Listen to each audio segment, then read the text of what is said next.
ఇదే కదా కథానందలహరి, ఇది కమ్మని కథల లాహిరి,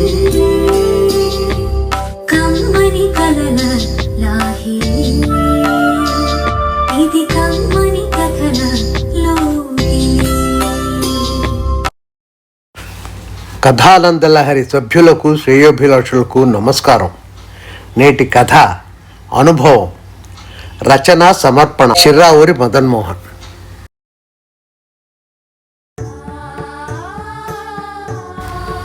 ప్రసాదరావుకు అది 16వ ఇంటర్వ్యూ.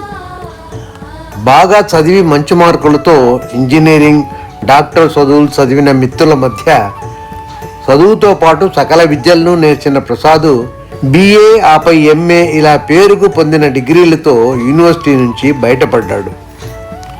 గవర్నమెంట్ జూనియర్ కాలేజీలో లెక్చరర్గా ఉద్యోగాలు వస్తాయని ఎంప్లాయ్మెంట్ ఎక్స్చేంజ్లో రిజిస్టర్ చేసుకున్నాడు. వాళ్ళు తనకు 2 సంవత్సరాల్లో 2 ఇంటర్వ్యూలకు పిలుపు ఇచ్చారు. కానీ ఫలితం పులిపే. 5-6 ఇన్సూరెన్స్ కంపెనీలలోనూ, చిట్ ఫండ్ కంపెనీలలోనూ అసిస్టెంట్ మేనేజర్, ప్రమోషన్ ఆఫీసర్ అని పెద్ద పెద్ద పేర్లతో ఉద్యోగాల ఇంటర్వ్యూలను అటెండ్ అయ్యాడు. ఈ కస్టమర్లను చేర్చటం, కంపెనీ వారి కోసం తన శక్తిని వినియోగించి కంపెనీకి ఆర్థిక లాభం చేకూర్చడం తనకేం గొప్పగా నచ్చలేదు ప్రసాదరావుకి. పైగా తనకు ఎక్స్పీరియన్స్ లేదని ఆదిలోనే హంసపాదుగా తనను డిస్క్వాలిఫై చేసే ఆ ఇంటర్వ్యూ ఆఫీసర్ల మీద కోపమే వస్తున్నది. అనుభవం ఎలా వస్తుంది? ఎవడన్నా అవకాశం ఇస్తేనే కదా. తనకి కావాలంటే ఇంటర్వ్యూలు అటెండ్ అయిన 2 సంవత్సరాల అనుభవం ఉంది, కానీ అది తనకే పనికిరాదు. ఇంకా కంపెనీ వాళ్ళే ఒప్పుకుంటారు. భారత కురుక్షేత్రంలో యుద్ధం ఎక్కడ మొదలు పెట్టాలని తెలియని అర్జునుడిలా దిక్కులు చూస్తున్నాడు ప్రసాదరావు. ఒంటరి వాడైన అతనికి ఇప్పుడు గీతాచారి కృష్ణుడు కావాల్సి వచ్చాడు. ఆ మధ్య ఒక పశు పోషక ఆహార సంస్థలో సేల్స్ అండ్ మేనేజ్మెంట్ ఉద్యోగానికి అప్లై చేశాడు. ఇంటర్వ్యూలో ఎన్నో ప్రశ్నల బాణాలు. సగం ప్రశ్నలకు తనకు సమాధానం తెలియలా, మిగిలిన సగం ప్రశ్నలు తనకు అర్థమే అవలా. మొత్తానికి తనకు అనుభవం లేదని రిజెక్ట్ చేసేశారు. అలవాటు ప్రకారం ఇంటికి తిరుగు ముఖం పట్టాడు ప్రసాదరావు.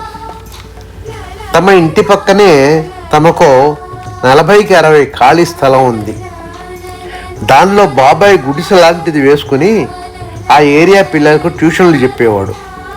ఆ పిల్లలకు నేర్పిన జ్ఞానంతో బ్యాంక్ ఎగ్జామ్లో బాగా రాసి పాస్ అయ్యి బ్యాంకు ఉద్యోగం సంపాదించి ట్రాన్స్ఫర్లో నార్త్ ఇండియాకి వెళ్ళిపోయాడు. ఈ పశు పోషక ఆహార సంస్థకు ఇంటర్వ్యూ వెళ్ళి వచ్చినాక తమ పక్క స్థలంలో ఓ పౌల్ట్రీ ఫారం పెడితే ఎలా ఉంటుందా అన్న ఆలోచన వచ్చింది ప్రసాద్కు. వెంటనే ఆహార సంస్థలకు తన కోళ్ల ఫారం ప్రారంభించే సమాచారం గురించి రాసి వారి ఆహార పదార్థాల కోసం ఉత్తరం రాశాడు. అంతే, వారం రోజుల్లో 4-5 సంస్థల నుండి మార్కెటింగ్ వ్యక్తులు వచ్చి అతనికి సలహాలు ఇవ్వటం మొదలుపెట్టారు. ఇప్పుడు ఇంటర్వ్యూ తీసుకోవటం ప్రసాదరావు వంతైంది. మాటల సందర్భంలో తనకు ఎక్కువ అనుభవం లేదు కనుక పెద్ద ఇంట్రెస్ట్ లేదని వారిని వారించటం మొదలుపెట్టాడు.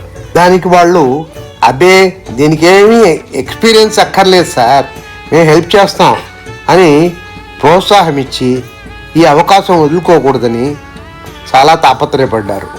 తన చోట్లో 10కి 15 షెడ్ కట్టించాడు ప్రసాద్. మిగిలిన సహకారం ఆ కంపెనీ వాళ్ళు చేసి తన కోళ్ల ఫారం ప్రారంభించి పెట్టారు, బ్యాంక్ లోన్తో సహా. ఇప్పుడు అది ఓ పెద్ద పౌల్ట్రీ ఫారం అయ్యి 30కి 40గా తయారయ్యి ఆ ఏరియా NV హోటల్స్కు ఎగ్గులు, చికెన్లు సప్లై చేస్తున్నాడు ప్రసాద్, ఏ అనుభవం లేకుండానే. నేటి కథ అనుభవం. రచన సమర్పణ చిర్రావూరు మదన్మోహన్.